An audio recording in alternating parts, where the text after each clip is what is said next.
Father McGivney was a parish priest who died before reaching the age of 40. He began his signature accomplishment of founding the Knights of Columbus when he was still in his 20s. His desire to keep men Catholic guided his founding of the Knights of Columbus. He was above all a testament to the power of spiritual brotherhood and charity.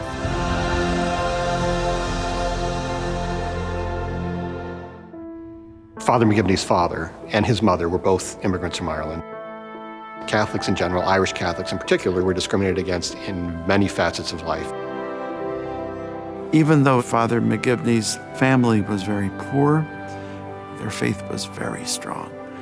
And I think that's where Father McGivney felt the first stirrings of a vocation. It's also the beginnings of a lifelong devotion to building up the family. On December 22, 1877, Michael McGivney is ordained in Baltimore and is appointed curate of St. Mary's Church in New Haven, Connecticut. Father McGivney sets about making St. Mary's Church a center of Catholic life. He gathers the men in the parish for baseball games, and he makes the church the center of community life for families.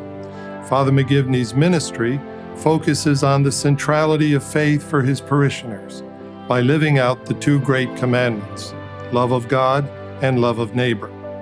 Now, these were not abstract commands for Father McGivney. They had to be put into practice. Everything Father McGivney did was aimed at strengthening the Catholic faith of his parishioners. Father McGivney understands uniquely the plight of Catholic immigrants. When a breadwinner dies, the consequences are catastrophic: bankruptcy, poverty, and families torn apart.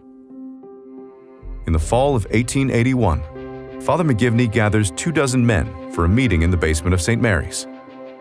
He shares with them his vision of a Catholic fraternal group bound by the spiritual principles of charity and unity, and named for Columbus, the most celebrated Catholic figure at the time, and one whose name would help make the case that Catholics could be good American citizens as well.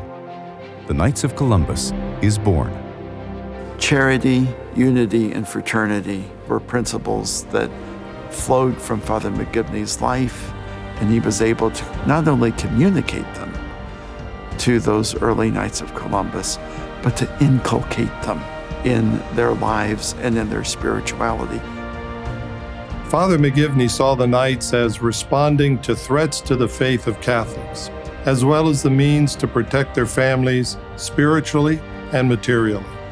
Keeping families together after the death of a breadwinner had a practical and a charitable aspect, but it also meant that family members would not be put into a non-Catholic or even an anti-Catholic environment. Keeping the Catholic family together often meant keeping the Catholic family Catholic. Father McGivney saw the Knights of Columbus as a community of brothers who were concerned for one another and who would be there to offer each other a helping hand. In 1890, now serving as a priest in Thomaston, Connecticut, Father McGivney becomes ill during the pandemic of 1889 and 1890.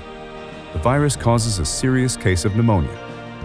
Father Michael McGivney then dies on August 14, 1890, 2 days past his 38th birthday. Father McGivney is, in so many ways, the perfect model of what a parish priest and who a parish priest should be.